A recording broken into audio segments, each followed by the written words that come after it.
Buenos días. Entonces, el tema de hoy es aceleración. ¿Cómo enseñar aceleración? Entonces, la cuestión es que nosotros hemos estado acostumbrados a enseñar aceleración después de enseñar velocidad. Pero entonces eso queda muy en abstracto. O sea, de hecho, ya hemos enseñado velocidad como una derivada de la posición y la posición con coordenadas cartesianas y cosas de ese estilo. Como les he comentado, el problema es que las coordenadas cartesianas no son naturales a los niños. Los niños tienen las coordenadas polares y eso está más relacionado a vectores. Entonces es mejor, uno se puede enseñar el vector posición empezando en polares y después pasarlo a cartesianas, como vimos, por ejemplo, con vectoring. Y la velocidad es una cosa más intuitiva. Son las carreras de los niños, quién es más rápido y cosas así. El otro concepto intuitivo no es aceleración, es fuerza. Las fuerzas son los empujones y los jalones que sentimos con las manos y que cambian la velocidad. Entonces la aceleración resulta mejor si se aprende después de haber enseñado fuerza. Entonces lo que va a hacer simplemente es que los ejercicios que hagamos con fuerza se vuelvan cuantitativos, porque vamos a poder calcular la aceleración. Entonces digamos que hay muchas cosas que tener en cuenta, ¿no? Entonces, por ejemplo, primero que todo, ¿qué es la aceleración? La aceleración es el cambio de velocidad. Entonces sabemos que las fuerzas es lo que cambia las velocidades, y entonces la aceleración es en cuanto la cambia. Entonces, partiendo por ejemplo de este dibujo, podemos decir que la fuerza lo que hace es o acelera o frena o desvía. Esto es que produce un cambio en la velocidad, cambia la velocidad, y ese vector cambio en la velocidad dividido por el tiempo que tomó ese cambio es la aceleración. Entonces la aceleración resulta ser fuerza sobre masa. Bien, entonces aquí hay un video chévere para saber qué es aceleración.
Entonces, este video puede ser, y otros parecidos, puede ser una oportunidad para discutir, para hablar con los muchachos. Entonces, por ejemplo, ¿cuál tiene la mayor velocidad final? Obviamente el avión, ¿no? Después el carro, y después de última la moto. Pero ¿quién arranca más rápido? ¿Cómo así? ¿Qué es eso de arrancar más rápido? ¿Quién alcanza una velocidad grande en muy poquito tiempo? Entonces fíjense que ahí va a salir más o menos el concepto de aceleración. Y el que tiene mayor aceleración es la moto. Después el carro y de últimas el MiG-25. Entonces, nuevamente la aceleración es el cambio de velocidad en función del tiempo. Un experimento que es supremamente bueno para poder medir aceleración es el del ticómetro, que creo que todos conocen. Entonces, aquí simplemente voy a mostrar una de sus muchas versiones.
Muy bien. Entonces, como ustedes pueden observar, construir un ticómetro es una cosa muy fácil. Lo único es que no vamos a tener medida del tiempo. No vamos a poder trabajar que el tiempo es segundos, sino normalmente que es clics. Excepto que tengan una marca Pasco que puede hacer a un décimo de segundo o a un cuarentavo de segundo, ¿no? Entonces, este es el experimento del ticómetro. Necesitamos algo que se mueva. Puede ser dejándolo caer libremente o puede ser jalarlo con una pesa amarrado a un carro, a una masa que se mueve, amarrado a una masa que se mueva por una pesa. Puede ser dejarlo caer o puede ser, por ejemplo, dejarlo que un carro arranque, un carrito de pilas. Eso de hacer las ecuaciones como proponen al final del video no me parece muy bueno. O sea, los estudiantes de todas maneras tienen miedo a las ecuaciones. Mejor tratemos de hacerlo de manera gráfica. Entonces ustedes, por ejemplo, pueden graficar la posición en función del tiempo y mostrar que eso es una parábola. Pero también pueden graficar la velocidad en función del tiempo. ¿Cómo se calcula en ese caso la velocidad? Pues en lugar de medir la distancia desde el origen hasta el punto, medimos la distancia del punto al punto anterior. Y al medir la distancia del punto al punto anterior, entonces podemos medir podemos tomar unos puntos acá y pasar con una recta que más o menos pase por entre los puntos. La pendiente de esa recta es la aceleración. Si el tiempo está a unidad de clics y de esto está en centímetros, pues la velocidad va a ser centímetros por clic. La aceleración va a ser centímetros por clic al cuadrado. O sea, centímetros por clic. ¿Cómo así? Pues esas son las unidades. Centímetros por segundo es la velocidad. ¿Y cuánto aumenta la velocidad en un segundo? Es cuántos centímetros por segundo aumenta por cada segundo que pasa. Entonces, es bueno hablar de centímetros por segundo, o centímetros por clic, en lugar de centímetros por segundo cuadrado. ¿Ven? Entonces es un cambio de velocidad en el tiempo. Bueno, después de eso, entonces es lo que les propongo. Ustedes tienen aquí la cinta métrica, entonces ustedes pueden medir de aquí a aquí, miden la distancia, ¿no? La distancia 3, la distancia 4, eso da una parábola. O también pueden medir las distancias así, así y así, y eso es cuánto avanzó en cada clic, o sea, la velocidad. Y entonces ustedes pueden dibujar la velocidad y les va a dar una recta. Y la pendiente de esa recta es la aceleración. Puede que la recta no pase por el origen, porque digamos, a veces identificar el origen es más difícil, antes de que corra.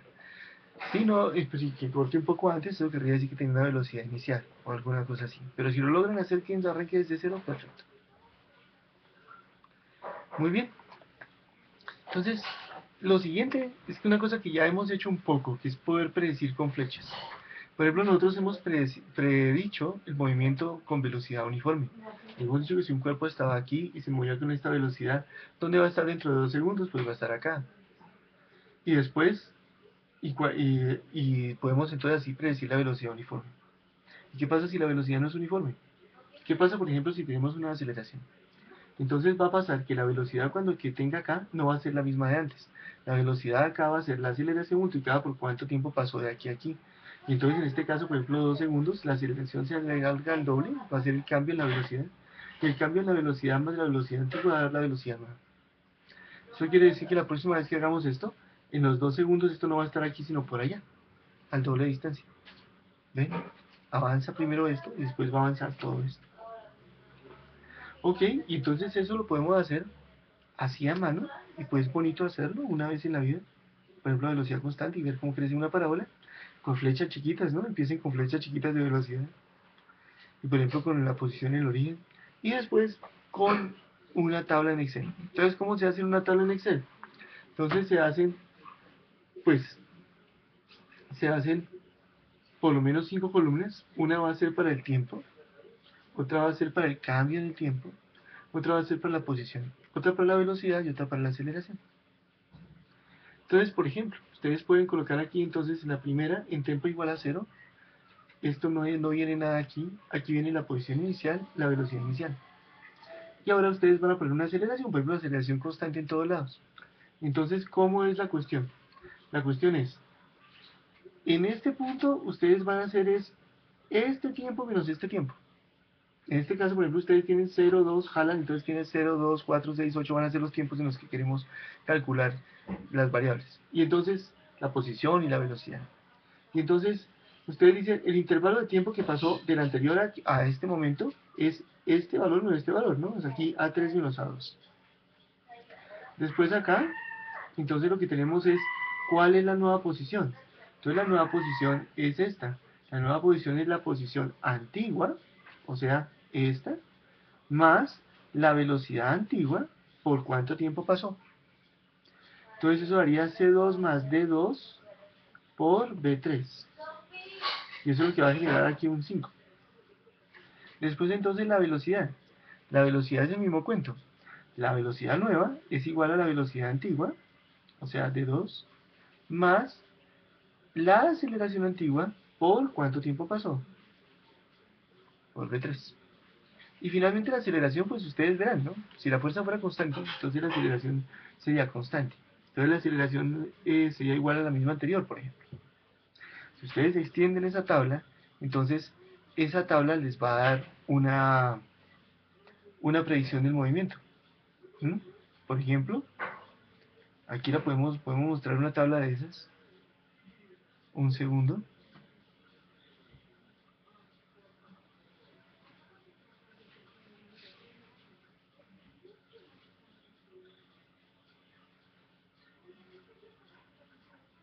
Entonces, por ejemplo, tenemos aquí la posición, el tiempo, el cambio de tiempo, que corresponde a esas fórmulas que ya les dije, la posición inicial, la velocidad, la aceleración. En este caso, por ejemplo, la aceleración es... Entonces la aceleración ustedes la pueden hacer como sea. Por ejemplo, puede ser constante, ¿no? Entonces la aceleración constante, entonces podemos hacer, por ejemplo, que la aceleración sea de menos 0.5. Listo. Y que la aceleración sea igual a la anterior. Entonces uno, control C, y echamos esto de para abajo.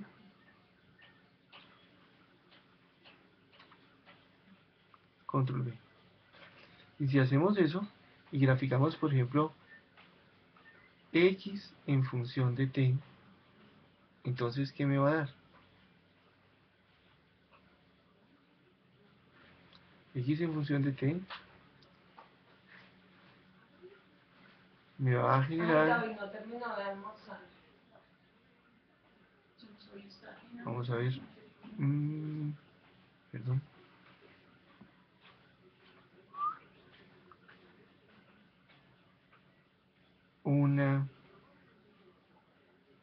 Bueno, te voy a dar una parábola. Espérense un momentico a ver cómo me va aquí. Ah, ¿qué pasó? Gráficos. Entonces, selecciono, hago así, y no, esto no me funciona. Entonces, digamos, un gráfico, insertar, entonces, un gráfico y contra X. Entonces, por ejemplo, de dispersión. Lo podemos unir, por ejemplo, con líneas. Y ahí está. Entonces, como ustedes ven, es un tiro parabólico. ¿Qué pasa, por ejemplo? Aquí la velocidad iba para abajo, ¿no? La aceleración. ¿Qué pasa con la velocidad? Entonces, por ejemplo, si queremos ver la velocidad, entonces quitemos este gráfico.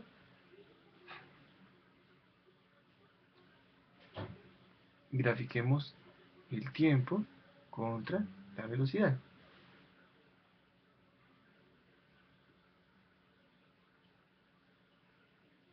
Entonces me da...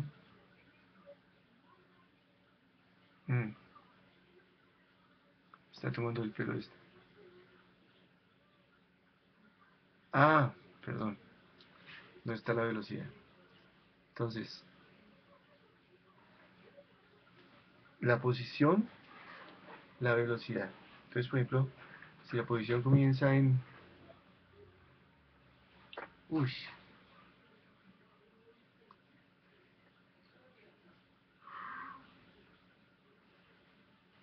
No, los va a hacer. Ah, bueno, aquí estamos haciendo otra cosa que se llama Verlet, pero bueno. Hagamos el algoritmo que teníamos. Entonces, archivo, guardar como tiro parabólico por Euler. Entonces lo que hacemos es, borremos esta acá. Entonces tenemos t igual a 0. Tenemos una posición inicial, por ejemplo 0. Tenemos una velocidad inicial, por ejemplo 0. O si quieren, por ejemplo, podría ser hacia arriba. ¿Mm? Por ejemplo, que la velocidad vaya hacia arriba, entonces por ejemplo 10. Tenemos una aceleración, por ejemplo, menos 10 metros por segundo cuadrado. Y ahora hacemos lo que les decía antes. Entonces, por ejemplo, ¿cuál es el delta t? Entonces el delta t es este menos este. Está bien. O sea, igual, escribimos igual a este menos este. Listo. Ahora vamos a ver cuál es la nueva posición. Entonces la nueva posición es igual a la posición antigua más la velocidad antigua por el cambio de tiempo. Y acá entonces, ¿qué hacemos? ¿Cuál es la nueva velocidad? La nueva velocidad es la velocidad antigua más la aceleración antigua por el cambio de tiempo. ¿Y cuál es la aceleración? Digamos que la aceleración actual es igual a la aceleración antigua. Entonces ahora fíjense lo que voy a hacer. Yo señalo esto y lo muevo hacia abajo.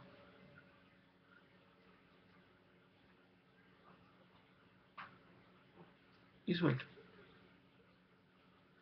Entonces, ya con eso, calculé el movimiento, fíjense. Por ejemplo, grafico la posición en función del tiempo. Veamos qué sale.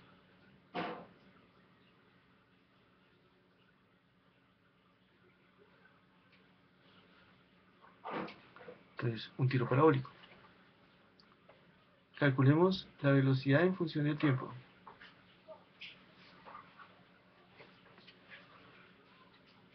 Entonces, en función del tiempo, la velocidad. Graficamos. Perdón. Graficamos. Entonces tenemos que la velocidad va decreciendo linealmente. O sea, eso es lo que esperamos para un tiro parabólico, ¿no? Esta forma de predecir es completamente general. Imagínense que tenemos una fuerza diferente, una fuerza que hace un resorte, por ejemplo. Digamos que el resorte empezó con una longitud de 1, ¿sí? Con una velocidad de 0. ¿Y cuál es la aceleración? Digamos que la aceleración es menos k kx sobre m. Digamos que k sobre m es 0.5. Entonces sería igual a menos 0.5 por x. Y ahora copiemos eso. Copiemos que esa es la aceleración en todo este pedazo.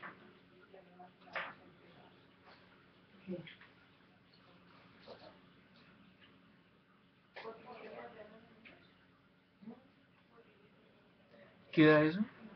Grafiquémoslo. Elegimos la posición en función del tiempo.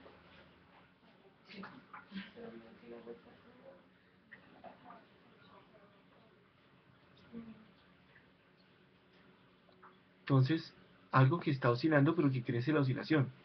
¿Dónde está el error? En que el periodo de tiempo es muy chiquito.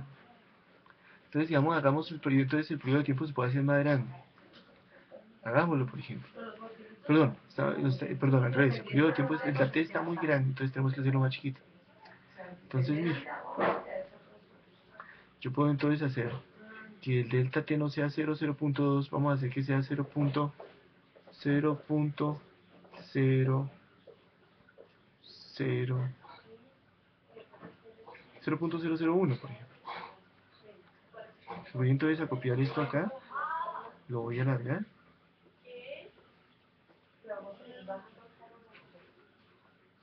Y cojo nuevamente esta fila Ah, bueno, ya tenemos esto. Nos toca alargarlo, ¿no? Entonces cojo esta fila y la alargo.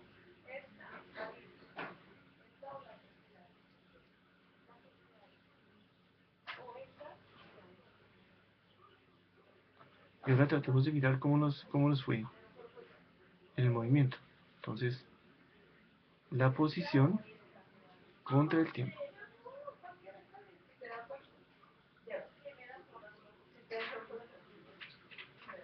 Va bien, pero le falta tiempo, ¿no? Vamos a ver si oscila. Apenas ha pasado de 1 a 0.9. Le falta mucho tiempo, ¿no? Tendríamos que estirar, por ejemplo, esto por lo menos 10 veces. Entonces, hagámoslo, tratemos de hacerlo. Entonces, por ejemplo, aquí ya empieza a tomar del pelo el Excel.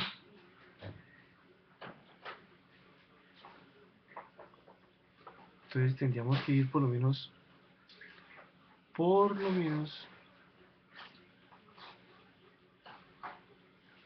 hasta, vamos a ir 1.8, yo creo que tendríamos que ir por lo menos hasta 10. Entonces vamos a ver, aquí van 1.8, 3.6, ¿sí? 4, 5, 6, 7,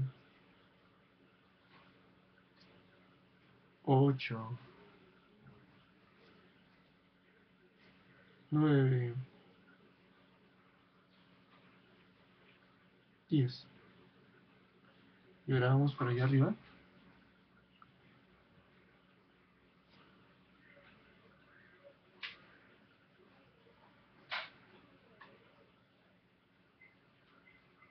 Y cojamos entonces desde acá y alarguemos eso. ¿Sí? Sí, mi amor. Entonces alarguemos eso.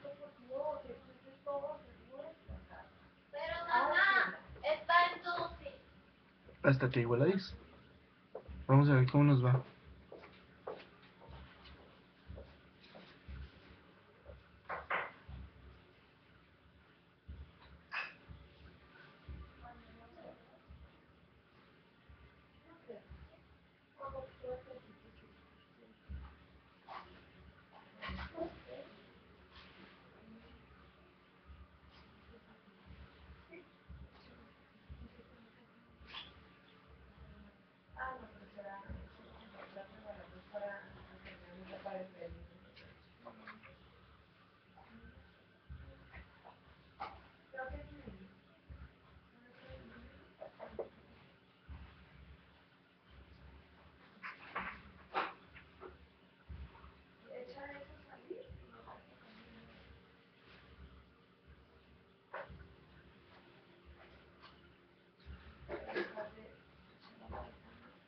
Listo. Entonces volvamos allá arriba y veamos cómo hemos simulado el movimiento. Entonces, vamos a graficar la posición en función del tiempo. Si la fuerza fuera proporcional a la posición, pero en sentido contrario. Y entonces, ¿qué se ve? Vamos a ver.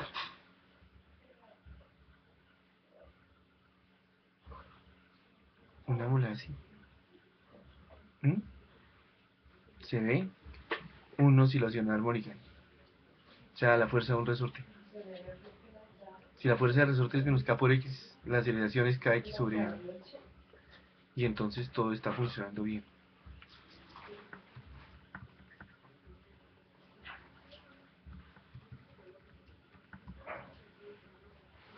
Bien. Entonces, esto sirve para todo. Se puede hacer en 2 dimensiones y se puede hacer, por ejemplo, para simular cómo un planeta gira alrededor del Sol y sacar que es una elipse y sacar las leyes de Kepler y todo eso.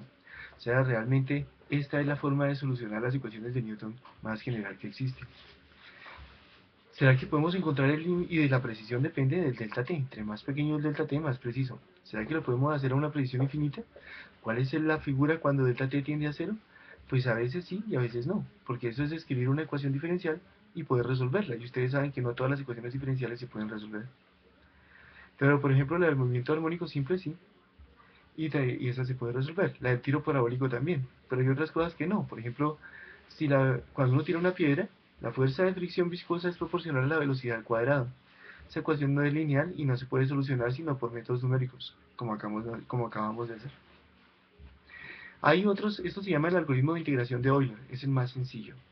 Esto de decir que la posición nueva es igual a la posición antigua más la velocidad por el delta t, y que la velocidad nueva es la velocidad antigua más la aceleración por el delta t. Pero hay otros que son mejores. Por ejemplo, hay uno que se llama el algoritmo de Verret, que es mucho más preciso, y eso quiere decir que con menos pasitos, con pasos más grandes, podemos hacer esta simulación igual de precisa. Si alguien está interesado, le puedo contar cómo se hace. Y se puede hacer también aquí en Excel. No hay necesidad de saber programar. Si me queda un tiempito ahorita al final de la clase, la puedo explicar. Bien, el caso es que ustedes pueden predecir entonces con los estudiantes esto. ¿Cuál es la idea? Ustedes hacen el ticómetro. Miden entonces la aceleración, o sea, miden las velocidades, las grafican, como acabamos de ver,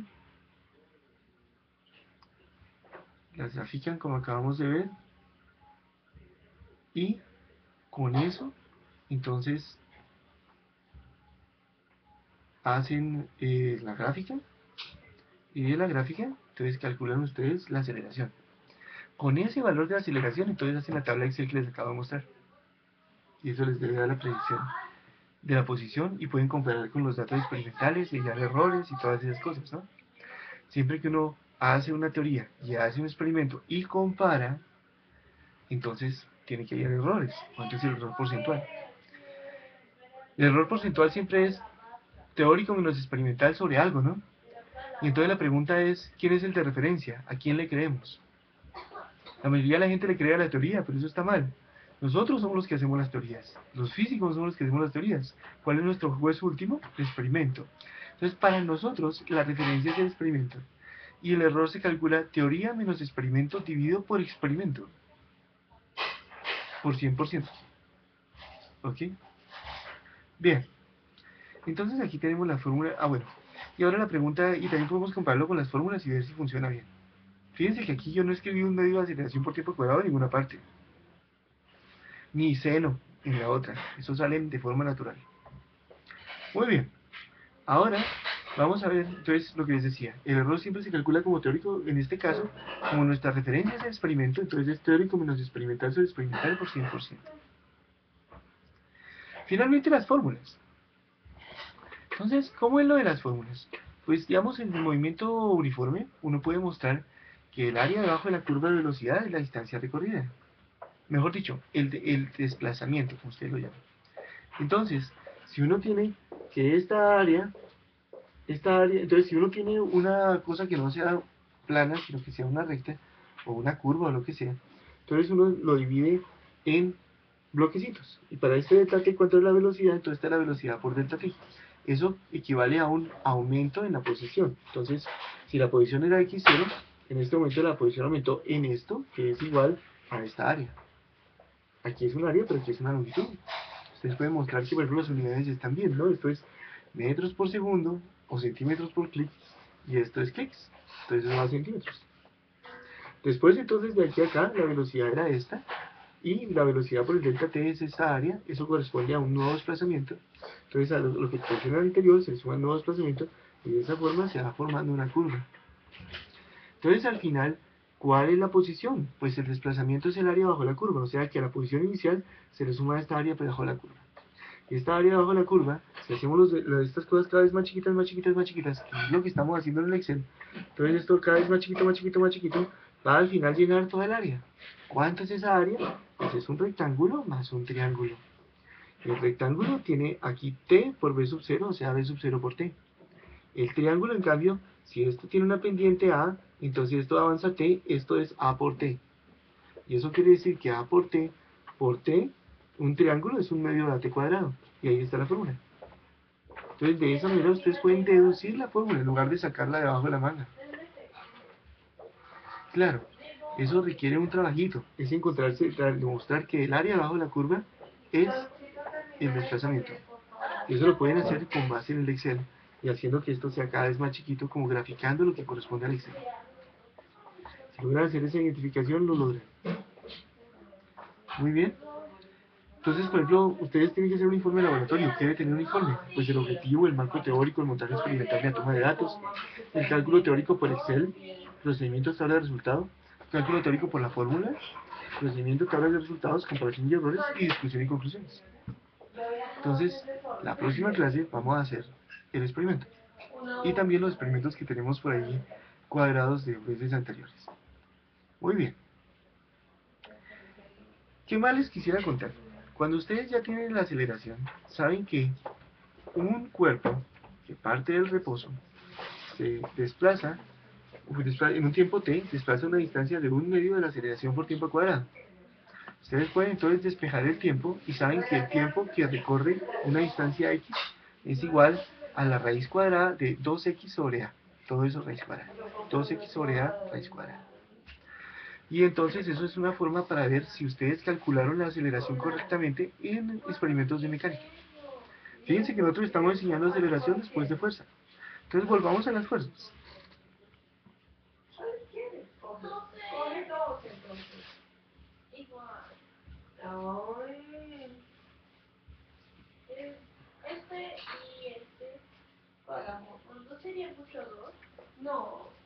Entonces, volviendo a las fuerzas, ya sabemos qué es y todas esas cosas.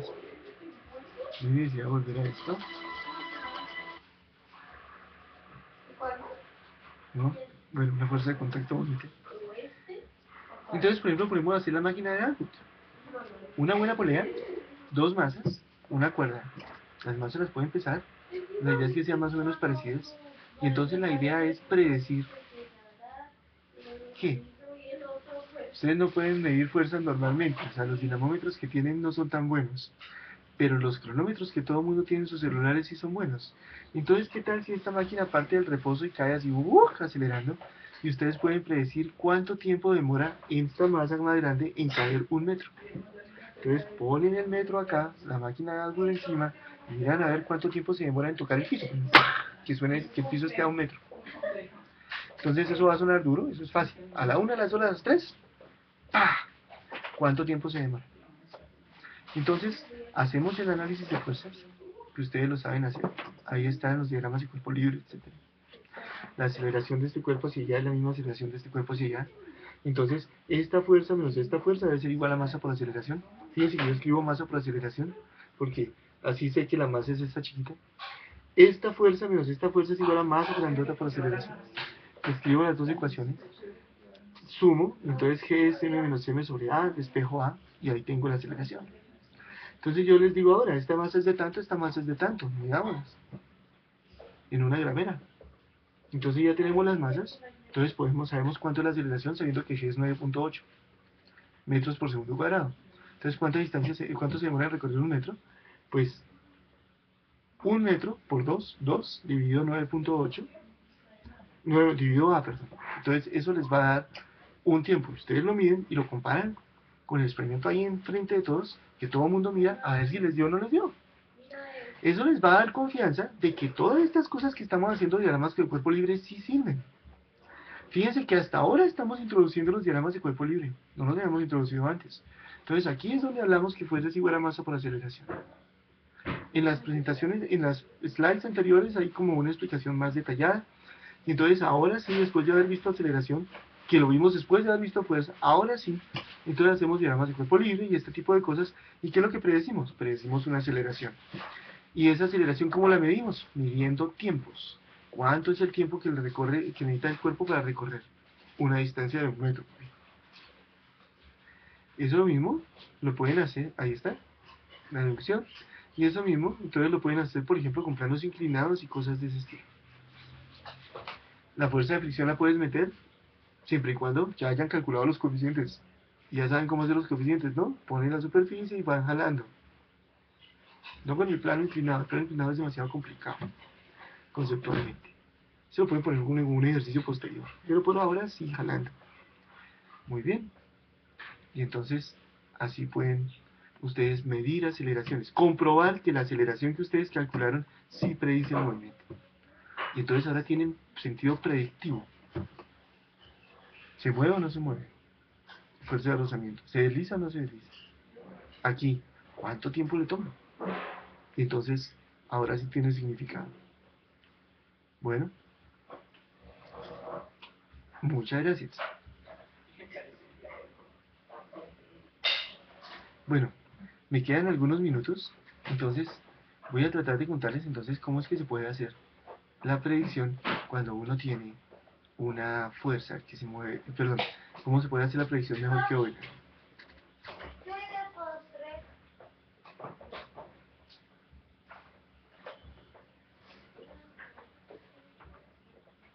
Entonces, eso corresponde, por ejemplo, el algoritmo de Berlet. Eso lo dicto en otra materia que se llama simulación. Entonces, y la trajeron también. O sea, ay, pero China solo es ponerle unos granos o más. O sea, Y a Pixel. A Pixel y a la Hamster. Y a Keiko. Keiko, creo. Keiko. No, China, no se pueden dejar juntos. Están en dos aulas separadas. Porque, pues, vamos a ver entonces si lo podemos colocar acá. Porque, las dos partes donde la pueden dejar tienen gatos. Entonces, pues ni modo, porque imagínense dejar un Entonces, donde la cuestión es la siguiente. ¿Cuál es el lugar número 1? No, ellos se van con nosotros, sino que yo te recuerdo. Esto que ustedes ven acá es la... Ahí está la familia al lado de la Hamster. Esto que ven acá es la expansión de la posición en serie de Taylor. Entonces la posición entre un momento y la posición actual, más el cambio en el tiempo por la velocidad, más un medio del cambio del tiempo al cuadrado por la aceleración, más un sexto del cambio del tiempo al cubo por, digamos, la derivada de la aceleración y otras cosas que son de orden cuarto. Si ustedes ahora hacen t menos delta t, da esto. Y si ahora ustedes suman las dos cosas, les da que la posición siguiente se puede calcular como la posición actual menos 2 veces la posición actual menos la posición anterior más la aceleración por el delta t al cuadrado y el orden del error es delta t a la cuarta. Este se llama el método de Berlet y es mucho más preciso que el método de Euler. Lo podemos implementar y la velocidad pues se queda calcular restando, pero si la fuerza solo depende de la posición no es necesario. Y entonces esto se puede implementar muy bien. Claro, nos tocaría saber cuál es el tiempo anterior, pero eso lo podemos calcular el primer tiempo pasado, ¿no? Porque para esto es calcular el futuro a partir del presente y del pasado. Para eso necesitamos saber el primer pasado, lo podemos calcular de acá, porque nosotros en t igual a 0 podemos tener la posición, la velocidad y la aceleración. Entonces voy a hacer eso en la tabla Excel que teníamos antes, y van a ver cómo funciona de bonito. Entonces, esta es la tabla Excel que teníamos antes. Yo quito acá entonces esto, y voy a hacer no el algoritmo de Euler, sino el de Berlet. Y no, ¿sí? Entonces, voy a guardar. Entonces esto no es tiro parabólico, sino oscilador armónico.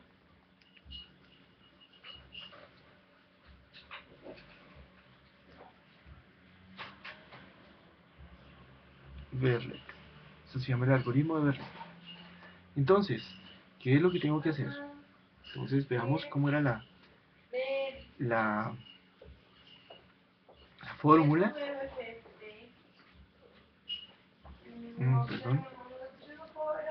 ¿Cuál es la fórmula? Entonces es la posición nueva es igual a 2 veces la posición actual menos la posición anterior más delta t al cuadrado por la aceleración. Entonces fíjense, vamos a nuestra tabla y hacemos que no necesitamos la velocidad, hagamos que la posición actual, la posición nueva, perdón, es igual a 2 veces la posición anterior. O sea, 2 por la posición anterior. O sea, no lo pueden coger a la fuerza o cosas así. perdón, sí, Digo yo. 2 por la posición anterior, bueno, un momentico, creo que nos toca hacer todo de una. Primero necesitamos insertar un tiempo anterior, entonces insertamos, y ese tiempo anterior es menos 0.01, por ejemplo en este caso. El de t es el mismo, calculábamos antes, y aquí tengo la posición actual, la velocidad actual, la aceleración actual. Entonces con eso yo predigo cuál era la posición anterior. ¿Cómo lo hago? Con esta fórmula. La posición anterior es igual a la posición actual menos la velocidad actual por delta t más 1/2 de la aceleración actual por delta t al cuadrado. Entonces voy y lo hago. Entonces, la posición anterior es igual a la posición actual menos la velocidad actual por, perdón, por Bueno, si te comes delta todo, t comer una chocolatina de chocolate, dicen que es súper rico. Del Colegio Colombiano de Psicólogos. más Bueno, la aceleración actual delta D. por delta t y por delta t otra vez, o sea, por delta t al cuadrado. ¿Sí? Y eso me da la posición anterior. Ahora yo sí puedo calcular la posición siguiente. ¿Cómo se hace? Con la fórmula. La posición siguiente es igual a 2 veces la posición actual menos la posición anterior, más delta t al cuadrado por la aceleración actual. Entonces lo hago. Vamos para allá. La posición nueva es igual, perdón, es igual a la posición a 2 veces la posición actual, o sea, el futuro es igual a 2 veces el presente, menos el pasado, más la aceleración actual por delta t y por delta t. Ahora, ¿cómo puedo calcular la velocidad? La velocidad la puedo calcular después, cuando esto ya salga. La velocidad la puedo calcular atrasada en un delta t. La puedo calcular acá como la posición anterior, la posición actual, perdón, menos la posición anterior, y todo eso dividido por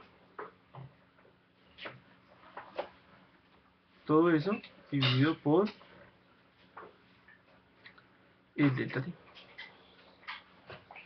Ahora sí, entonces voy a jalar esto aquí y lo jalo hacia abajo. Mira que el videojuego de Kirby, 20 Anniversary Collection, dice que No les voy a y necesitar, eso como que a ustedes van a ver todos ahorita, mayores de 10 no voy a años. necesitar tantas columnas.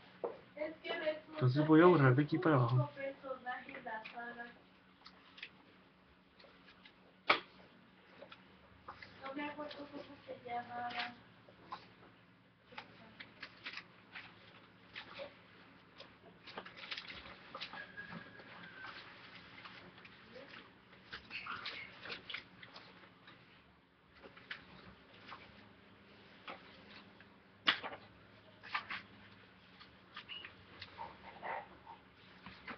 ¿Por qué? Porque miren, si yo grafico ahorita, tengo cambios de tiempo de 0.01 nomás, que son cambios de tiempo muy pequeños. Y si yo grafico la posición contra el tiempo, pues me va a dar solo un pedacito del movimiento del oscilador armónico. Bueno, un pedacito bastante bueno. Pero lo que les quiero mostrar es que yo puedo hacer que el delta t, el cambio de tiempo, sea mucho más grande y no me pierde la precisión. Pero este algoritmo es mejor. Entonces miren, en lugar de hacer tiempos de 0.01 voy a hacer pasos de 0.1. Entonces esto no va a ser menos 0.01 sino menos 0.1. Esto 0 y ahora lo jalo. Jalo esto de para abajo.